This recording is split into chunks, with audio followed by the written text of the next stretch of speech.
the couple is left with the debt. You cannot go back and say, can we have another meeting to say, the wedding is over.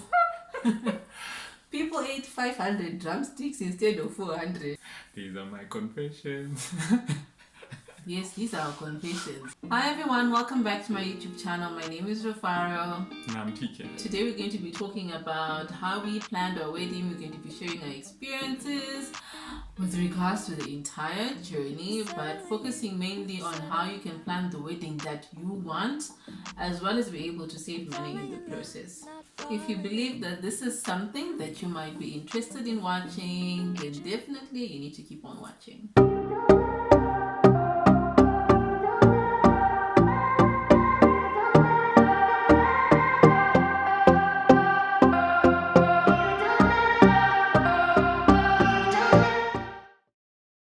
In the African culture, before you have your white wedding, which everyone knows, well, globally as the normal wedding, you're actually supposed to have a traditional ceremony first, a traditional wedding, and it's called the rora or the lobola.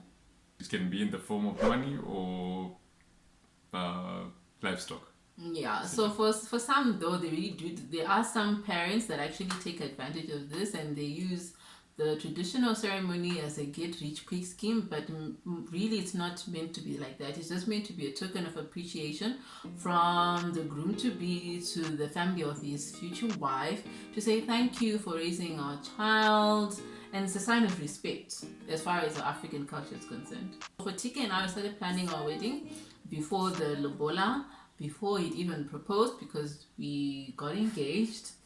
Gosh, I was in love, yeah? So these are my confessions. yes, these are our confessions. And really, it's not something that is advisable, particularly in African culture, because you might decide to plan a wedding with someone, but they actually don't show up for the traditional ceremony. So you cannot have a white wedding without the traditional ceremony first. The white ceremony is just for optics, I guess, and to celebrate with the rest of the family, with family and friends, and all of that jazz. We started planning our wedding in January of 2013. We got engaged in May of 2013. Then he came to pay the lobola in August 2013, yeah. of the same year. And then I wanted to be a December bride. So bad. I don't even know why, but I wanted to be a December bride. So I said I want us to get married in December, and I'm not going to wait up until the following year to get married. And during that time, it's important for you to sit down with your partner and really be honest to say, okay, this is what I earn. This is what I can bring to the table. I earn $5 and I earn $4. You know, that type of vibe. And it's important to have that transparency because you're going to be married anyway, and you cannot pretend to be able to provide certain things that you cannot provide. And you also need to, and what we wanted to make sure that was we didn't have any debts after the wedding. We had no debts whatsoever. We were broke, but we didn't have any debt. We were dead broke, but we didn't owe anyone anything. And that is what we wanted to do. And we didn't want to borrow money from anyone. So we didn't go knocking on doors. I don't know if you went knocking on doors to say, can I have $200 for this, whatever. Maybe $100 or something from someone. Yeah, but we tried to make sure that we were not going around borrowing money and that sort of vibe for the wedding. I think the most important thing that you need to start off with as a bride, you need to think about the dress. I remember you picked out the dress. Yeah, I did. Yeah, he's one of those controlling husbands, yeah, that just decides what you should wear, what to eat, how you should look like. No, I'm just playing, guys. I think he was browsing on the internet or something. Then you found a dress. I don't know how it worked out. And I was like, oh, this is a cute dress. This is something that I think I'd like to wear. And then I actually found like a fashion designer. Her name was Samantha. Her name is, I won't say was. Okay, her name is Samantha Dika. And she's the one that actually, helped me to put everything together. I was like, can you help me with this? And this was in January, before the engagement, before the lobola, and I actually put down a deposit for the wedding dress, before the engagement, before the lobola, before everything else. Yeah, so that is what we did. And trust me when I say that it actually was not expensive. Well, Samantha was an up-and-coming fashion designer. very skilled, very talented, so she did not charge an arm and a leg for her services, which was awesome, and it helped us to save a lot of money.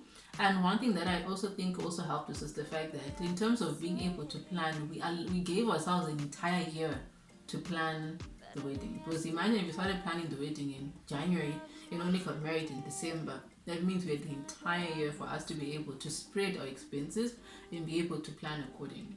How did we choose the venue?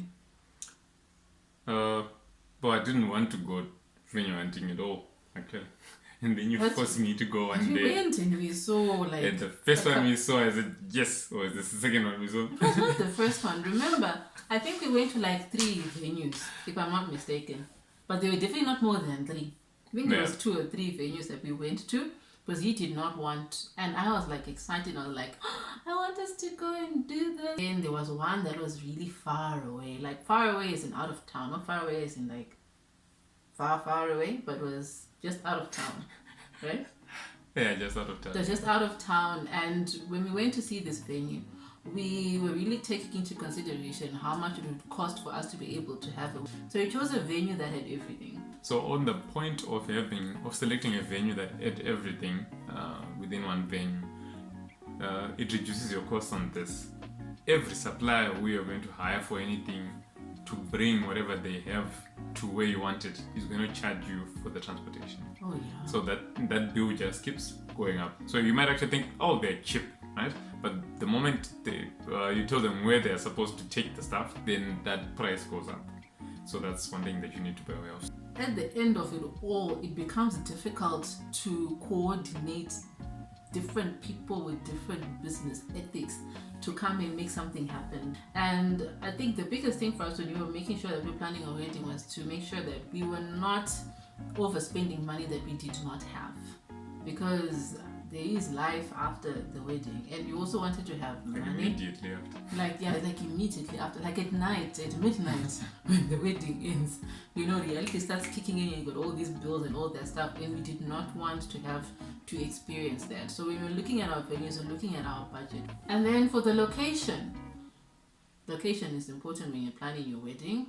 The reason why I say this is because we chose a location intentionally that was a bit further out of town, because we wanted to minimize wedding crashes, and we wanted to make sure that only the people that were invited to the wedding were going to be able to be there. Because guest lists, we're going to go into guest lists. Guest lists can really get out of hand. If you don't manage your guest list properly, that head count can really get out of hand, and that will increase your cost, because one person will add a significant amount in terms of your cost. Essentially, one more person can be the straw that breaks the camel's back. Remember, you're on budget, right? And normally you want to try and invite as many people who are closer to you as possible, right? And then you're at your limits of your budget, and then 2 or 3 people come in. You're immediately out of budget. And I've been to weddings where the caterer stops serving people, and immediately comes to where you are sitting enjoying your wedding, and then comes and says, we have stopped feeding people because the number of plates that you had paid for us are they're finished. Yeah. So now you need to give us some more money, and then we can start serving the other people.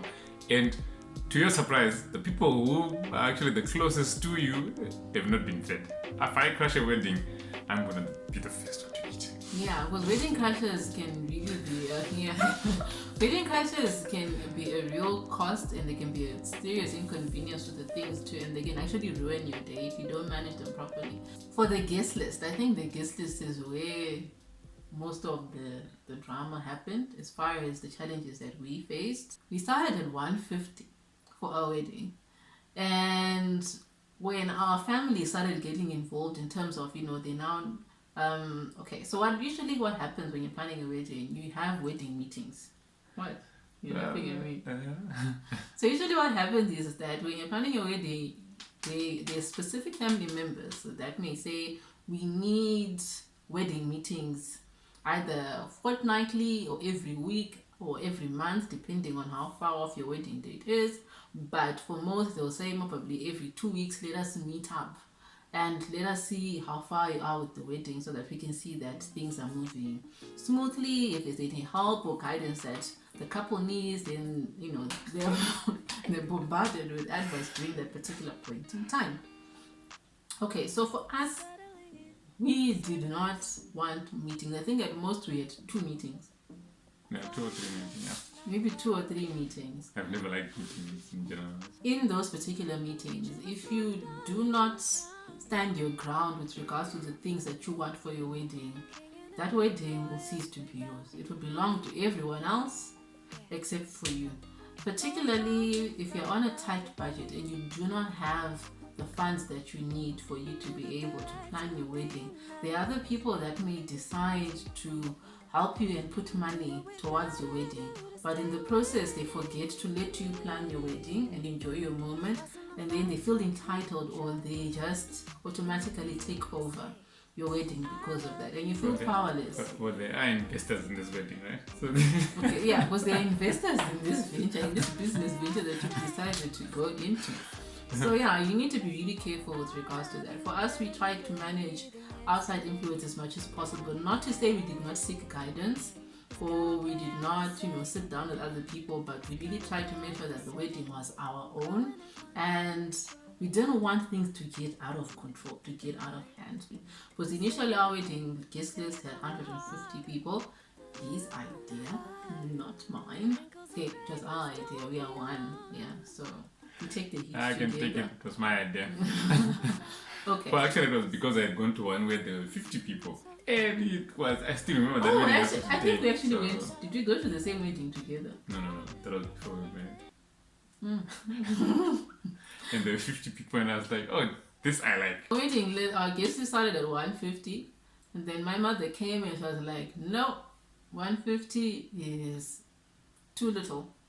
I've got this person and this person and this person, and I've got people from church, people from work, I've got friends, I've got relatives. This does not work for me. I've got a lot of people that would love to be there, and people that I would also love for them to be a part of this. And then we went to his side of his family, and we got literally almost the same kind of vibe. So in the end we did 250. But you find that our ability to be able to stand our ground, even though it's not that good when I think about it, from 150 to 250. No, it was very good. Every other wedding in the family that I've gone to with 500, 600 people. I also went to wedding with 700 people. So making sure that we stuck to the guest list was not because we were trying to be mean, or we were not trying to be mean, but we're just trying to make sure that we stick to our budget. And then the bridal party. I think the bridal party is another cost that people don't really take into consideration, and right at the end they'll realize that actually costs a lot.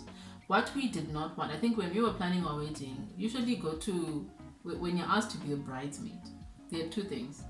Either you pay for the dress, the shoes, the hair, everything yourself, or the bride covers all the costs for you. And for us, in our case, we didn't think it was fair. Yeah, and for us, we didn't think it was fair to ask someone to be your bridesmaid, and then you ask them to accumulate all these costs for your special day, like for my special day. So what we then did was we made sure that we covered the costs for the bridesmaids and the groomsmen. They're called groomsmen, right? Yeah. Yeah, so in terms of the dress, I think even the hair, the nails, the shoes, the makeup, everything, we did our best to make sure that we had that covered from our pocket. And you know what, I think people actually do appreciate that. They enjoy your wedding more, and it doesn't become a burden to say, she's asked me to be a part of her wedding and she's not even giving me money for this, and she's telling me she wants Brazilian hair and Peruvian hair, she wants French tips, she wants me to buy this nice expensive shoe from this mall and stuff like that. And you end up becoming a burden to people, and we did not want that. For us, it was just a celebration of our love, and we didn't want people to be looking at it with bad vibes. Another thing that we did with the bridal party is that we also kept it small. Because we were using our own money, You kept it small. Yeah. Okay, and another thing that we really had to sit down and take into account was the menu, the food. What are people going to eat and what people are going to drink? The food and the beverages, everything was done in one place. And the menu, everyone seemed to be fine with the menu when we were having the wedding meetings. But the biggest issue came was, are we going to have alcohol or not? And I said yes. And he said yes. And they're like, God forbid. Yeah, my mfundisi, my pastor will be there, the priest will be there, this and that. Yeah, but there were people that I don't even know if it was my side of the family or yours. I don't know. But all I know is that because he said yes, my uncles and his uncles were very, very grateful. I believe they had the time of their lives. Because we even got one of those, what are they called? Those barrels. Those beer things. Draft beer. Yeah, the draft beer. And it was literally an all-night pour. We were not counting bottles or anything of that sort. And people really had fun. And we got married on New Year's Eve of 2013. And because of the alcohol and the fact that it was the holidays, it turned out to be a party. So people remembered our wedding on a positive note because of that. And to be honest, I believe that alcohol is cheaper than trying to be feeding people. Because when people get drunk, they forget. So in terms of budgeting, let me give you a tip right now. So in terms of budgeting, right? If you want to save money on food, just give people alcohol. If they have one plate and they get their nice pasta and their meat, whatever it is, and then you keep the drinks coming, they're going to forget about the food. And alcohol is cheaper, yeah? Particularly if you got draft beer, guys. And people drank. I don't even remember that we had draft beer. We did. Yeah, so we had draft beer, and that is a good saving tip.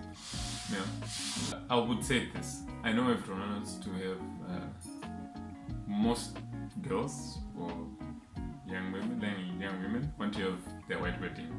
But I'd say this, if you can't afford it at that time, don't do it. I think that's the most important thing. Do what you can when you can. If you can't have the big white wedding, then make sure that you create the memories that you want. You can go to, what is it called?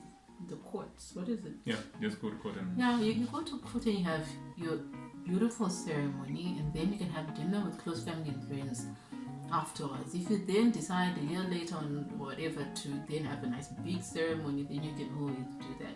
But the important thing is, are we together? Yeah, that's the most important thing. Are we able to build a home? Because imagine if we had spent money that we did not have, and we had invited people from all across the country to come to this event, and afterwards, usually what happens with these things is afterwards, when the wedding is over, when the couple is left with the debt, the couple is left with the debt. You cannot go back and say, can we have another meeting to say, the wedding is over. People ate 500 drumsticks instead of 400, and we had 600 drinks served instead of 300. So now the supplier is saying they want more money. No, the burden is yours, the debt is yours, and you want to start your marriage, on a fresh, clean slate. We all need help, but if you're planning your wedding, just don't become a burden to those who are trying to help you plan it. Right? Okay, we don't get it, babe. If people say have a meeting with you and say, okay, so what is ready for the wedding, and then you say nothing, I need your help to start getting everything done. Oh. And they need to constantly be putting money out of their pockets, yet it's not their wife or husband that they're paying for. It's the husband who's trying to get back the money that he spent during Lobola. He wants to recuperate everything. He says, I don't have money. But she wants a wedding. She wants a wedding. The other thing is, one thing that I knew well beforehand was, weddings are not my thing, right? But I do understand that for most girls, young ladies, they've been dreaming about that day for years. So I just let it be a wedding. So I'll find out what she wanted to do, and then I'll just defend that. That was my job. And you defended really well, baby. You did good there. Yeah, because I still had the wedding that I wanted. Okay, so thank you guys so much for watching. We hope that Click the dislike button. stop doing that. We hope that you liked the video, and please share your comments and your experiences. Love to hear from you guys. What was your experience when you're planning your wedding? What advice would you give new couples or people that are planning their wedding, particularly now in lockdown 2020? You know, people have lost their jobs and things are happening around us that can really strain on finances. What can you do now to be able to plan the wedding that you want, if you still want to have a nice wedding, but be able to keep it within your cost? Because I've seen so many beautiful weddings where it's only 20 people, guys. Like, wow. Amazing stuff. Do share the video with anyone that you believe might actually benefit from our ramblings.